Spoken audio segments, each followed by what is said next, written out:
於保時捷頓挫問題，我哋往期有比較多視頻案例分享。保時捷 Cayenne Macan 行車坐下，大概率係分動箱有問題。點解呢個問題可以通過分解分動箱維修解決？屏幕前嘅保時捷車主，你又知唔知呢？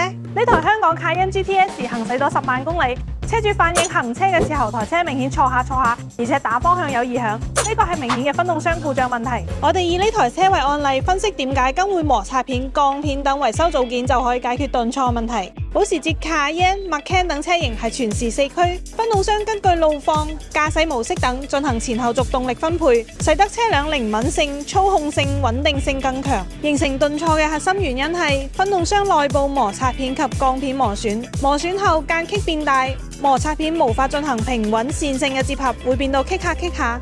呢種不順暢嘅動力接合與斷開，通過傳動系統傳遞到成個車身，產生明顯嘅頓挫感。